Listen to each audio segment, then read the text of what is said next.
हो गया।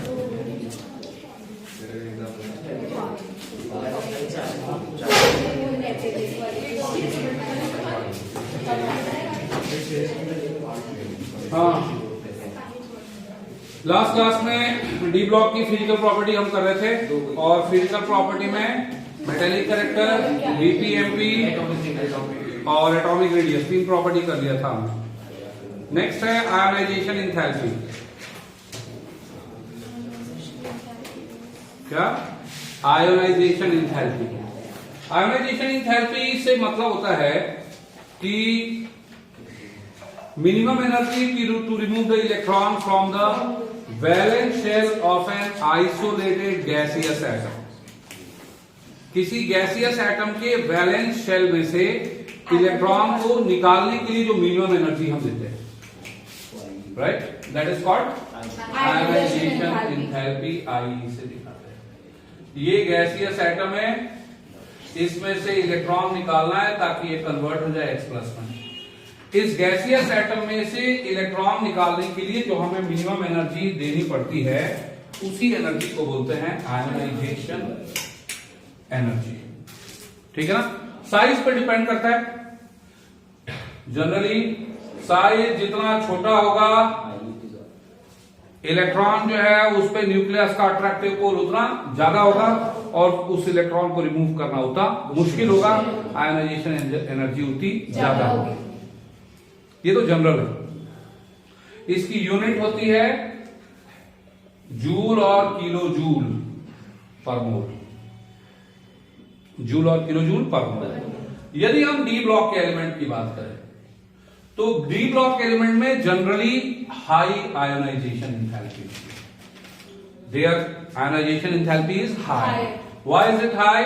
क्योंकि मैंने आपको पहले बताया कि न्यूक्लियस पे पॉजिटिव चार्ज की डेंसिटी ज्यादा होती है, इसलिए इस न्यूक्लियस का इस इलेक्ट्रॉन क्लाउड पे लगने वाला अट्रैक्टिव पुल ज्यादा होता है और अट्रैक्टिव पुल ज्यादा होती है तो ऑफ कोर्स इलेक्ट्रॉन को रिमूव करना उतना मुश्किल होगा and ionization enthalpy will be high. Left to right जाते हैं तो साइज का ट्रेंड आपको पता है, आयोनाइजेशन एंथैल्पी का भी उसी ऑर्डर में ट्रेंड होगा। साइज यदि बढ़ती है तो आयोनाइजेशन एंथैल्पी कम होगा, साइज यदि कम होता है तो आयोनाइजेशन एंथैल्पी बढ़ता है। इसमें ट्रेंड के अलावा 2-3 चीजें। पहला, आयोनाइजेशन एंथैल्पी जो है किसी पर्टिकुलर ऑक्सीडेशन स्टेट की स्टेबिलिटी को डिसाइड करता है। ठीक है? मान लो 2 एलिमेंट हैं X और Y और दोनों जो है वो 2+ ऑक्सीडेशन स्टेट शो कर रहे हैं। X भी शो कर रहा है X2+, Y शो कर रहा है Y2+। अब X जो है वो X2+ में कैसे कन्वर्ट हुआ होगा? After losing 2 electron. पहला इलेक्ट्रॉन लूज करके ये कन्वर्ट हुआ होगा X+ में और फिर एक और इलेक्ट्रॉन लूज करके ये कन्वर्ट होगा X2+ में। पहले इलेक्ट्रॉन को लूज करने में जो एनर्जी लगी वो है फर्स्ट आयोनाइजेशन एंथैल्पी। दूसरे इलेक्ट्रॉन को रिमूव करने में जो एनर्जी लगी वो हो गई सेकंड आयोनाइजेशन एंथैल्पी। X से X2+ बनने में जो टोटल एनर्जी लगा वो हुआ ionisation enthalpy first plus ionisation enthalpy second.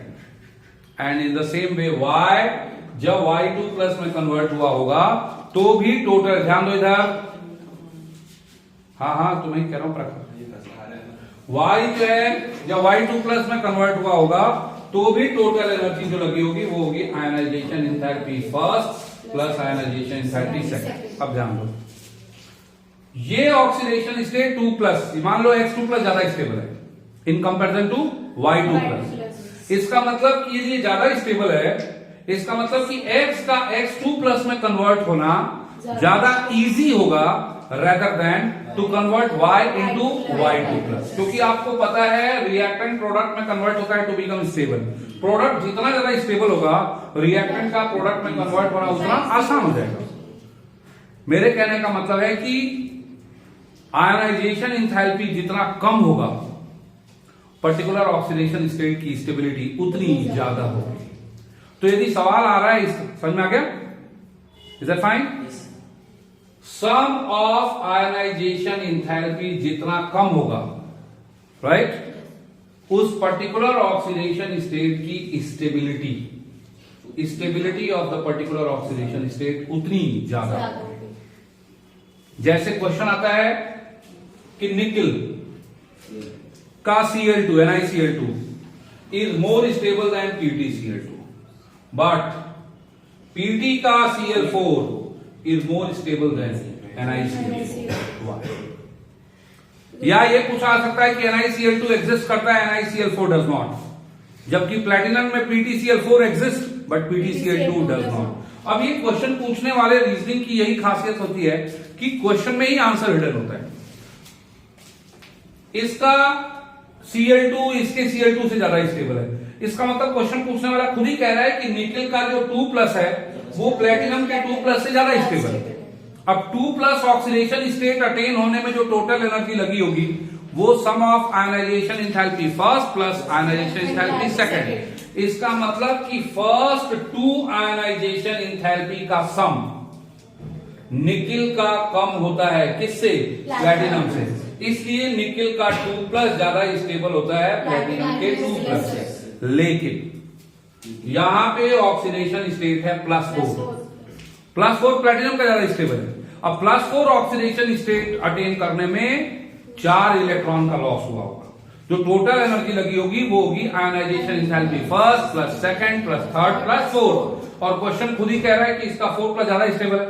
इसका मतलब कि sum of first 4 ionization enthalpy for या of platinum is less than that of nickel.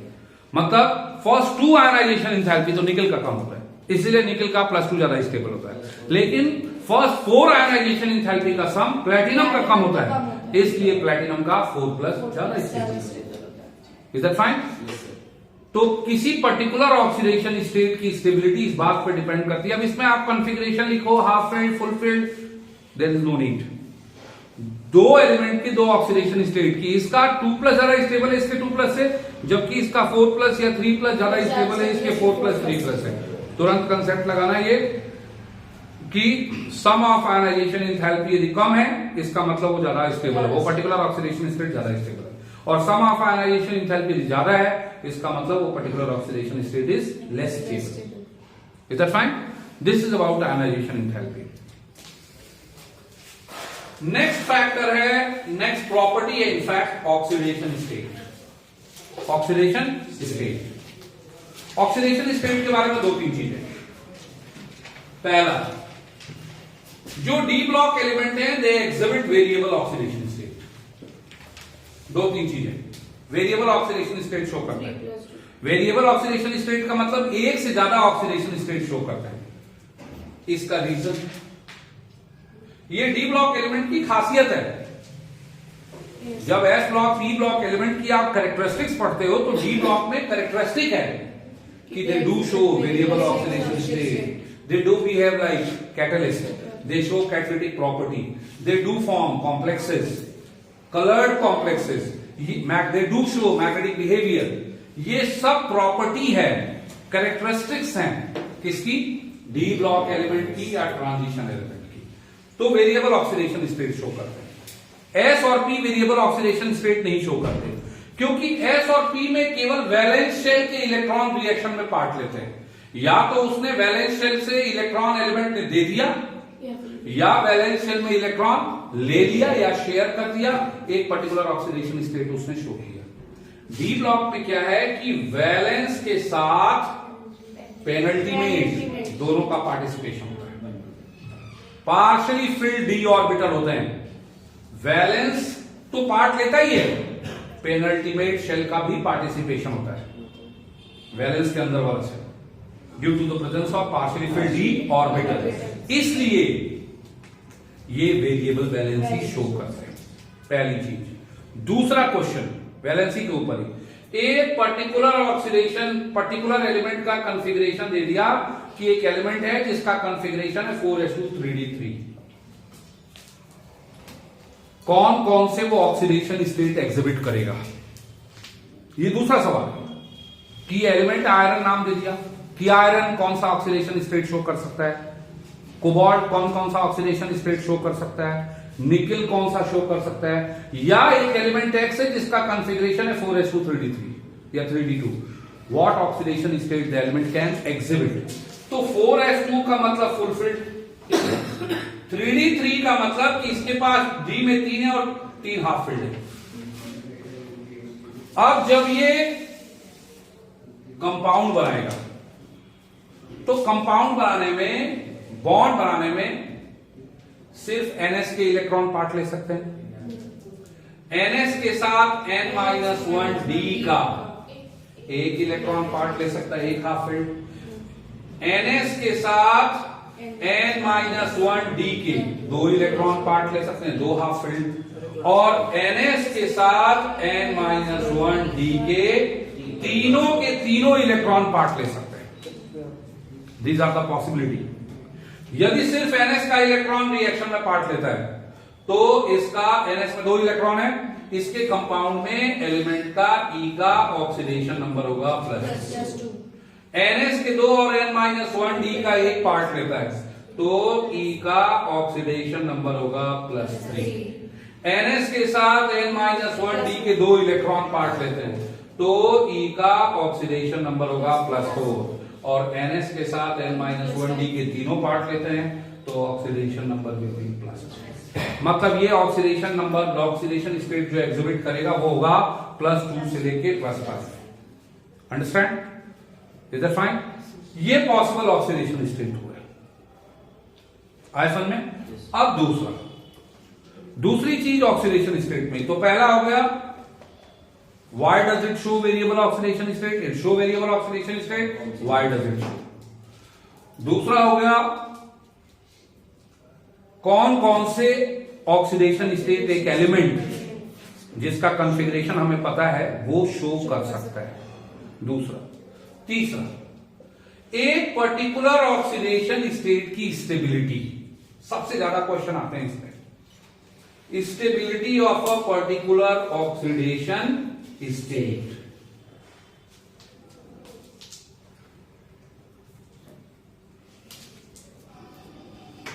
configuration, electronic configuration for a particular oxidation state जितना ज्यादा stable होगा। Are you getting what I'm saying? Yes. Stability of electronic configuration of a particular oxidation state जितनी ज्यादा होगी उस particular oxidation state की stability भी उतनी ज्यादा होगी। उस पर्टिकुलर ऑक्सीडेशन स्टेट की स्टेबिलिटी भी उतनी ज्यादा। अच्छा, एक चीज और इसमें बता दूं, लास्ट पॉइंट, एक चीज और मैं भूल गया। 4s2 3d3 में मतलब ये 3-4 ऑक्सीडेशन स्टेट एग्जिबिट कर रहा है, +2 +3 +4 +5। यदि मान लो 3d4 होता तो d4 भी पार्ट ले सकता था, +6 और d5 होता तो +7, d6 होता तो आप हाफ फील्ड का नंबर कम हो गया। इस तरह से, are you getting what I am saying? इस तरह से हम ये कंक्लूड कर सकते हैं कि एक एलिमेंट जिसमें हाफ फील्ड इलेक्ट्रॉन का नंबर, हाफ फील्ड ऑर्बिटल का नंबर जितना ज्यादा होगा वो उतने ज्यादा ऑक्सीडेशन स्टेट शो करेगा। और maximum number of half filled orbital उन एलिमेंट्स में होंगे जिसका कॉन्फ़िगरेशन होगा d5। Element with d5 configuration, best example is manganese. Manganese का कॉन्फ़िगरेशन होता है 4s2 3d5। 5 d में है और पांचों के पांचों half field, of course half field होंगे। तो इस तरह से 4s के इलेक्ट्रॉन तो रिएक्शन में पार्ट लेंगे ही लेंगे। d का 1 ले सकता है, d का 2 ले सकता है, d के 3 भी ले सकता है, d के 4 ले सकते हैं, d के 5 ले सकते हैं। और इस तरह से it exhibits maximum number of oxidation state from +2 to +7। पूछा था, ये क्वेश्चन है, why does manganese show the maximum oxidation state, या which element is going to show maximum number of oxidation state? The element with the maximum number of half filled orbital. जिस element में half filled orbital जितने ज्यादा होंगे वो सबसे ज्यादा oxidation state exhibit करेगा, और सबसे ज्यादा ऑक्सीडेशन स्टेट या सबसे ज्यादा हाफ फील्ड ऑर्बिटल होंगे किसमें? Element with d5 configuration. ठीक है ना? तो वेरिएबल ऑक्सीडेशन स्टेट हो गया, वेरिएबल वैलेंसी हो गई। वेरिएबल वैलेंसी का रीजन उसके अलावा एक एलिमेंट कौन कौन से ऑक्सीडेशन स्टेट एग्जिबिट कर सकता है, मैक्सिमम ऑक्सीडेशन स्टेट किसमें होगा। फिर ये एक एलिमेंट मान लो M2 प्लस और M3 प्लस दो ऑक्सीडेशन स्टेट शो कर रहा है, 2 प्लस और 3 प्लस, राइट। अब उसका कौन सा ऑक्सीडेशन स्टेट ज्यादा स्टेबल होगा, वो डिपेंड करता है उसके कॉन्फ़िगरेशन पे, राइट, उसके कॉन्फ़िगरेशन पे। जैसे हम बात करें मैग्नीज की, मैग्नीज एलिमेंट का कॉन्फ़िगरेशन होता है आर्गन 18 4s2 3d5। अब अपने कंपाउंड में मैग्नीज 2 प्लस भी शो करता है, 3 प्लस भी शो करता है, 4 प्लस, बहुत सारे +2 से लेकर प्लस सारे वैलेंसी शो करता है, सारे ऑक्सीडेशन स्टेट। लेकिन +2 में इसका कॉन्फ़िगरेशन होगा आर्गन 18 4s के 2 इलेक्ट्रॉन चले गए, आर्गन 18 4s0 और 3d5। सारे के सारे ऑर्बिटल डी के क्या है, हाफ फिल्ड है, आया समझ में। तो due to half filled stable configuration manganese का 2 प्लस सबसे ज्यादा स्टेबल होता है। मेरी बात समझ आई, are you getting what I am saying. Iron की हम बात करें, ये ध्यान रखो सबसे ज्यादा इसी पे क्वेश्चन आते हैं, इसको दूसरे फॉर्म में भी मैं समझाऊंगा आपको, ऑक्सीडाइजिंग रिड्यूसिंग नेचर, क्योंकि सबसे ज्यादा जो वैरायटी बनती है क्वेश्चन की, it is the topic called oxidation state. बाकी में तो डायरेक्ट सवाल बनते हैं, सबसे ज्यादा जो वैरायटी बनती है वो होती है ऑक्सीडेशन स्टेट्स की। तो ऑक्सीडेशन स्टेट में 2-3 पॉइंट मैंने बता दिए, variable oxidation state, number of different oxidation states shown by an element, right. तीसरा हम बात कर रहे हैं relative stability of a particular oxidation state. जैसे आयरन भी नेचर में 2 शो करता है, 2 प्लस और 3 प्लस। आयरन का कॉन्फ़िगरेशन होता है वैलेंस शेल 4s2 3d6, ठीक है ना। अब 2 प्लस का मतलब ये हुआ कि 2 इलेक्ट्रॉन का लॉस। ध्यान दो बेटा, इधर मुझे को कंप्लीट करना है, इससे कंसंट्रेट हो आपको। अब 2 प्लस में 2 इलेक्ट्रॉन का लॉस हुआ, तो इसका कॉन्फ़िगरेशन क्या हो गया, 4s0 3d6। और 3 प्लस में 3 इलेक्ट्रॉन का लॉस हुआ, 4s0 का मतलब खाली और 3d6 का मतलब कि 3d1 2 3 4 5 6।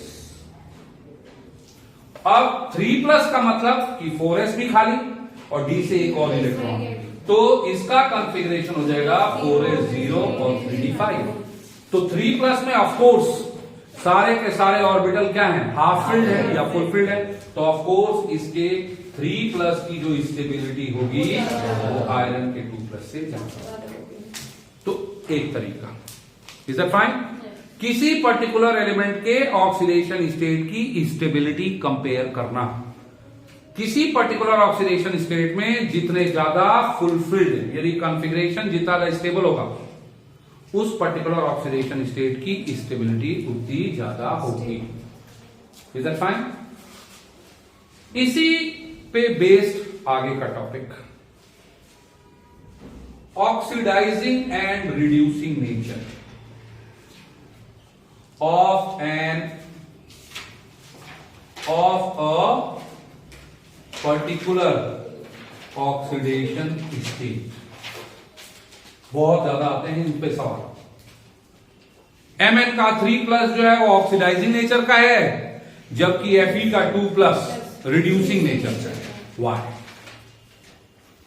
फिर आपको मैं बताऊं कि when you read the question carefully and when you try to understand its meaning by reading, you will get the answer in the question itself. कोई एलिमेंट या कोई पर्टिकुलर ऑक्सीडेशन स्टेट ऑक्सीडाइजिंग या reducing nature का है, ये oxidising है जबकि ये रिड्यूसिंग है। क्यों? तो आप पहले तो ये समझो इसका मतलब क्या हुआ। क्या मतलब हुआ? ऑक्सीडाइजिंग नेचर का मतलब ये हुआ कि that particular oxidation state is acting as oxidising agent. वो ऑक्सीडाइजिंग एजेंट का काम कर रहा है। ऑक्सीडाइजिंग एजेंट का काम कर रहा है मतलब वो दूसरे को ऑक्सीडाइज कर रहा है, माने खुद क्या हो रहा है, रिड्यूस हो रहा है। Oxidizing others and getting reduced, खुद रिड्यूस हो रहा है। और खुद रिड्यूस हो रहा है, ये क्वेश्चन बताने वाला खुद ही कह रहा है कि Mn3+ या Fe2+ is reducing in nature, या Mn3+ is oxidising in nature. मतलब वो दूसरों को तो ऑक्सीडाइज कर रहा है, खुद क्या हो रहा है, अब खुद रिड्यूस हो रहा है, इसका मतलब कि लोअर ऑक्सीडेशन स्टेट में जा रहा है, लोअर ऑक्सीडेशन स्टेट में जा रहा है। यदि Mn की हम बात करें तो आपको तुरंत गेस कर सकते हो कि Mn3+ ऑक्सीडाइजिंग नेचर का है, मतलब ऑक्सीडाइजिंग एजेंट की तरह बिहेव कर रहा है, मतलब खुद का क्या हो रहा है, रिडक्शन। अब तुरंत आप गेस कर लोगे, इसका मतलब ये हुआ कि इसका कोई लोअर ऑक्सीडेशन स्टेट होगा जो ज्यादा स्टेबल होगा in comparison to its higher oxidation. तो तुरंत आप बोल दोगे कि Mn का 2+ ज्यादा स्टेबल है, पता है हमें D5 कॉन्फ़िगरेशन होता है 2+ का, तो Mn3+ तुरंत 2+ में कन्वर्ट होता है, अंडरगो रिडक्शन, और ये खुद जब रिड्यूस होगा तो will be acting as oxidising agent. Understand. और रही बात Fe3+ की, क्वेश्चन पूछने वाला खुद ही कह रहा है कि Fe3+ इज रिड्यूसिंग या ऑक्सीडाइजिंग इन नेचर। इसका मतलब कि Fe3+ जो है यदि ऑक्सीडाइजिंग नेचर का है, इसका मतलब खुद रिड्यूस हो रहा है, खुद रिड्यूस, ठीक है ना, या vice versa whatever it is. तो Fe का सॉरी ये Fe2+ रिड्यूसिंग नेचर का है, इसका मतलब खुद क्या हो रहा है, ऑक्सीडाइज हो रहा है। अब Fe में आपको पता है उसका 3+ ज्यादा स्टेबल होता है, 4s2 3d6 कॉन्फ़िगरेशन है। Fe2+ में 4s0 3d6 होगा और Fe3+ में 4s0 3d5 होगा। तो 2+ जो है वो तुरंत कन्वर्ट होगा Fe3+ में, और Fe3+ में कन्वर्ट होगा, इसका मतलब it will undergo oxidation and will be acting as reducing agent, will be acting as reducing agent. तो ये हमेशा आपको ध्यान रखना है, कभी भी बोले ये रिड्यूसिंग एजेंट है, ऑक्सीडाइजिंग एजेंट है, तुरंत गैस करो इसका कोई ना कोई लोअर ऑक्सीडाइजिंग एजेंट है, मतलब कि दूसरे को ऑक्सीडाइज कर रहा है, मतलब खुद क्या हो रहा है, रिड्यूस हो रहा है। इसका मतलब इसका कोई ना कोई लोअर ऑक्सीडेशन स्टेट होगा जो इसके करंट ऑक्सीडेशन स्टेट से ज्यादा स्टेबल हो। जिस ऑक्सीडेशन स्टेट में है वो, Fe3+ की बात हो रही है कि Fe3+ या Fe2+ is reducing in nature, इसका मतलब कि कोई ना कोई दूसरा ऑक्सीडेशन स्टेट होगा Fe2+ से ज्यादा, राइट, जो इसके 2+ से ज्यादा स्टेबल होगा। Is that fine? आगे समझ में? तो जो भी रिड्यूसिंग एजेंट की तरह बिहेव कर रहा है, इसका मतलब उसका हायर ऑक्सीडेशन स्टेट ज्यादा स्टेबल है रादर देन लोअर, और जो भी रिड्यूसिंग एजेंट की तरह काम कर रहा है, इसका मतलब वो खुद ऑक्सीडाइज हो रहा है, वाइस वर्सा। अंडरस्टैंड? नेक्स्ट यही आंसर दिया जाता है इन terms of E0 value, in terms of E0 value. ध्यान दो आप, E0 आपने पढ़ा है इलेक्ट्रोकेमिस्ट्री में, और E0 का मतलब होता है इलेक्ट्रोड पोटेंशियल। इलेक्ट्रोड पोटेंशियल का डिफॉल्ट मतलब होता है रिडक्शन पोटेंशियल, राइट। जिसका भी E0 ज्यादा होगा, इसका मतलब कि उसका रिडक्शन पोटेंशियल ज्यादा है, इसका मतलब उसमें रिड्यूस होने की टेंडेंसी ज्यादा है। E0 का मतलब ही होता है टेंडेंसी, E0 शोइंग करता है टेंडेंसी टू अंडरगो रिडक्शन। तो जितना ज्यादा E0 होगा किसी भी ऑक्सीडेशन स्टेट का, उसका रिडक्शन पोटेंशियल उतना ज्यादा होगा, है रिडक्शन पोटेंशियल ज्यादा, इसका मतलब कि उसमें टेंडेंसी टू रिड्यूस ज्यादा होगी, और जब खुद रिड्यूस होगा easily, therefore acting as oxidising agent. And vice versa, E0 value यदि कम है तो कम होगा, मतलब रिडक्शन पोटेंशियल कम होगा, मतलब रिड्यूस होने की टेंडेंसी कम होगी, मतलब विल अंडरगो ऑक्सीडेशन, और ऑक्सीडेशन की तरह काम करेगा, therefore will be acting as reducing agent. तो जहां भी कोई एलिमेंट या कोई पर्टिकुलर ऑक्सीडेशन स्टेट दिया, कहा कि ये रिड्यूसिंग एजेंट है जबकि ये ऑक्सीडाइजिंग एजेंट है, तुरंत बोल दो ये रिड्यूसिंग एजेंट इसलिए है क्योंकि इसकी E0 वैल्यू जो है वो कम है, और ये ऑक्सीडाइजिंग एजेंट इसलिए है क्योंकि इसकी E0 वैल्यू ज्यादा है। That is E0 value of Mn3+ is very high, that's why Mn3+ undergo E0 ज्यादा है, मैंने रिडक्शन पोटेंशियल ज्यादा है, undergo reduction and act as oxidising agent. That is, यही है वजह। Fe2+ का E0 वैल्यू बहुत कम है, right, therefore act as reducing agent. आया समझ में, क्योंकि Fe2+ ऑक्सीडाइज नहीं होगा, Fe3+ can easily oxidize into Fe2+, reduce into Fe2+, but ठीक है ना। तो इन टर्म्स ऑफ, आप देख लो क्वेश्चन की language, oxidizing agent, reducing agent, this answer also can be given in terms of E0 value, but better होगा if you give the answer in terms of stability of lower और higher oxidation state. यदि कोई oxidising agent की तरह काम कर रहा है, इसका मतलब वो ऑक्सीडाइज हो रहा है, और सॉरी, वो दूसरे को ऑक्सीडाइज कर रहा है, खुद क्या हो रहा है, रिड्यूस हो रहा है, इसका मतलब कहीं ना कहीं उसका लोअर ऑक्सीडेशन स्टेट ज्यादा स्टेबल होगा। वो आप देख लो कौन सा लोअर ऑक्सीडेशन स्टेट ज्यादा, उसमें मेंशन करना पड़ेगा कि इसका 2+ ज्यादा स्टेबल होता है, इसलिए ये हायर जो है 3+ या 4+ 2+ में कन्वर्ट होता है, undergo reduction, act as oxidising agent. ठीक है, इज दैट फाइन। और ऑक्सीडेशन स्टेट में ही है last point, comparing covalent and ionic characteristics of 2 और मोर कंपाउंड्स। 2 या 2 से ज्यादा कंपाउंड का कोवेलेंट या आयनिक कैरेक्टर कंपेयर करना। आपको मैंने बताया है कि कोवेलेंट या आयनिक कैरेक्टर कंपेयर करने के लिए हम एक फिजिकल क्वांटिटी स्टडी करते हैं, उस फिजिकल क्वांटिटी को बोलते हैं पोलराइजिंग पावर। पोलराइजिंग पावर होता है चार्ज अपॉन रेडियस का स्क्वायर, और पोलराइजिंग पावर जो है वो डायरेक्टली प्रोपोर्शनल होता है कोवेलेंट कैरेक्टर के, और पोलराइजिंग पावर इनवर्सली प्रोपोर्शनल हो गया किसके, आयोनिक कैरेक्टर के। जैसे मान लो आपसे कहा गया कि MnO2 एंड Mn2O5 कौन ज्यादा आयोनिक है, राइट, या वेनेडियम का V2O4 V2O5 which is more ionic, which is more covalent, V2O4 या VO4 कुछ भी दिया, कौन ज्यादा आयनिक कौन ज्यादा कोवेलेंट। आप चूंकि एलिमेंट सेम है लेकिन उनके ऑक्सीडेशन स्टेट अलग अलग है, अलग अलग है।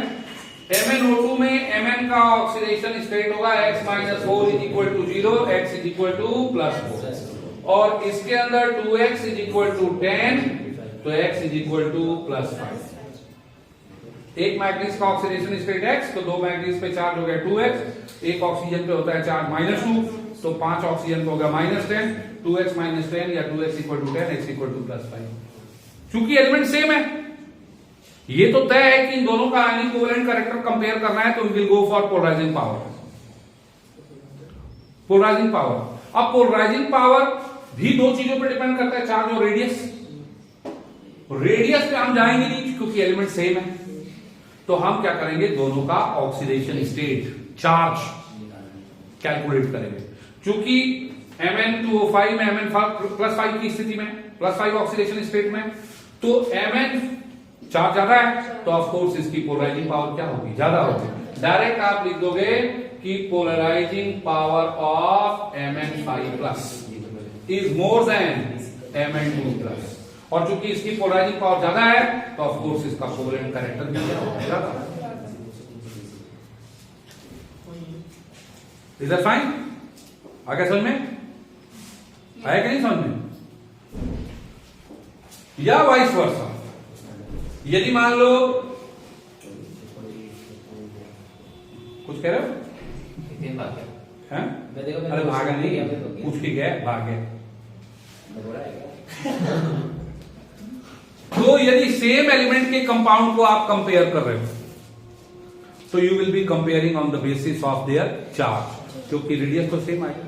दूसरी चीज एक और, क्योंकि हम बात ऑक्साइड की कर रहे हैं, जैसे मान लो ये भी हो सकता था FeCl2 FeCl3, which is more आयनिक। वैसे तो डी ब्लॉक के एलिमेंट आपको पता है मेटल होता है, मेटल के क्लोराइड आयनिक नेचर के होते हैं, लेकिन इनमें से ज्यादा आयनिक कौन है? लेकिन आपको यह भी पता है D block is has ability to form covalent bond also. तो इनके जो कंपाउंड है आयनिक कैरेक्टर होता है, लेकिन उनमें साथ साथ कोवेलेंट कैरेक्टर भी पाया जाता है। तो इनमें कौन ज्यादा कोवेलेंट होगा?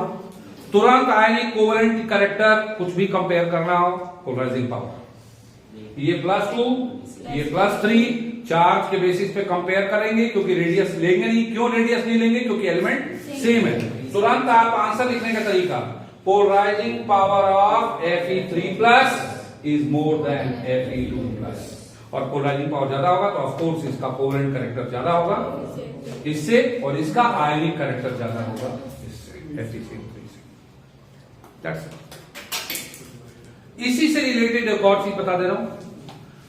यदि बात ऑक्साइड की हो रही है, ध्यान दे बेटा इधर, ऑक्साइड, तो कई बार ये पूछा जाता है कि मैग्नीज जो है MnO बनाता है, MnO2 बनाता है, मैग्नीज जो है वो Mn2O3 भी बनाता है, Mn3O4, Mn2O5, Mn2O7, इतने सारे ऑक्साइड बना रहा है जिसमें मैग्नीज का ऑक्सीडेशन स्टेट अलग अलग है, +2 से लेके +7 तक।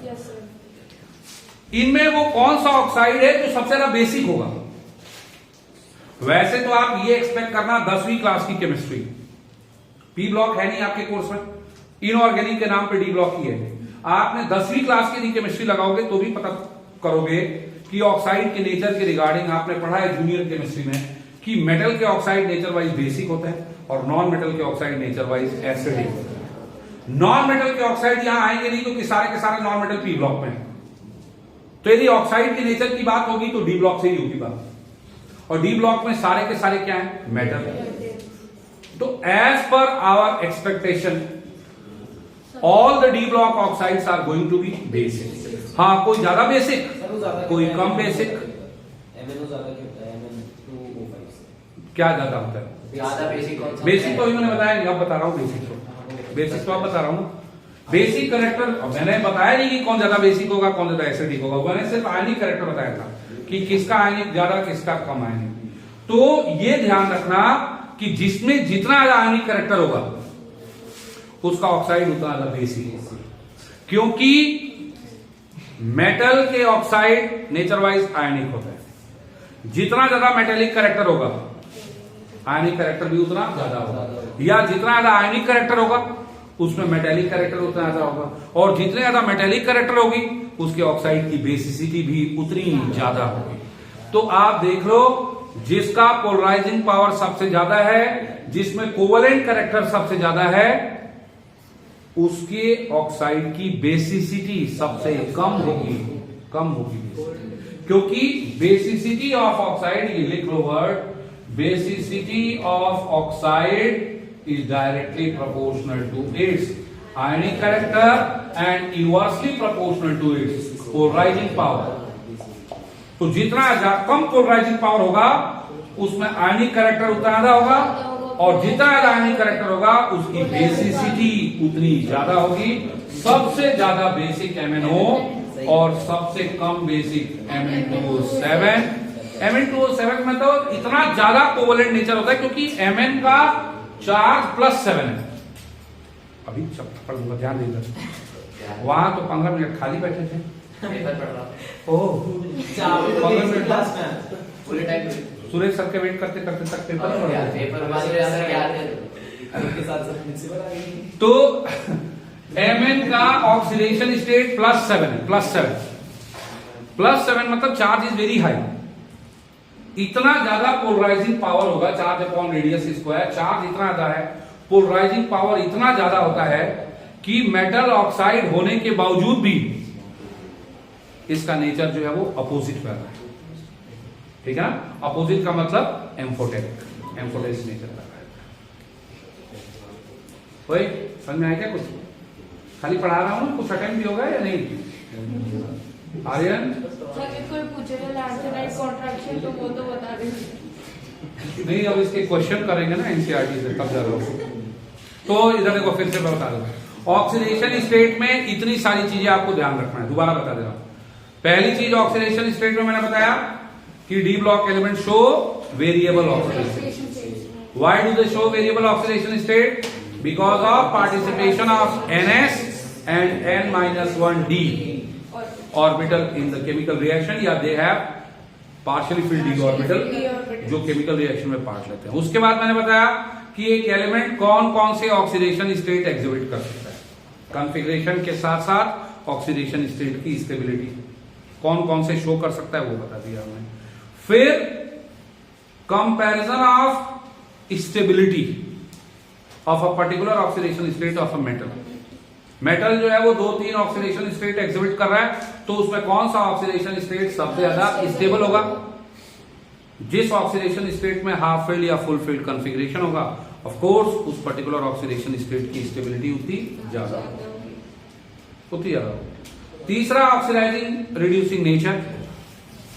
कौन ऑक्सीडाइजिंग या कब रिड्यूसिंग नेचर का होगा, या ऑक्सीडाइजिंग नेचर का मतलब कि the particular oxidation state is acting as oxidising agent. Oxidising agent की तरह काम कर रहा है, मतलब खुद रिड्यूस हो रहा है, इसका मतलब उसका लोअर ऑक्सीडेशन स्टेट ज्यादा है। तो जिस भी एलिमेंट में लोअर ऑक्सीडेशन स्टेट ज्यादा स्टेबल होंगे, that will undergo reduction, will be acting as oxidizing, या vice versa. The element which is acting as oxidising agent, of course its lower oxidation state is more stable, right, and vice versa. The element in which higher oxidation state is more stable will undergo oxidation and will be acting as reducing agent. दूसरा oxidising और reducing agent का मैंने आपको बताया कि on the basis of E not value, जितना ज्यादा किसी एलिमेंट का या किसी पर्टिकुलर ऑक्सीडेशन स्टेट का ई नॉट जितना ज्यादा होगा, माने रिडक्शन पोटेंशियल ज्यादा है, माने वो इजीली रिड्यूस होगा, वो ऑक्सीडाइजिंग एजेंट की तरह काम करेगा। और ई नॉट वैल्यू जितनी कम होगी, राइट, तो वो it will be acting as reducing agent, खुद ऑक्सीडाइज होगा, दूसरे को रिड्यूस करेगा। अंडरस्टैंड।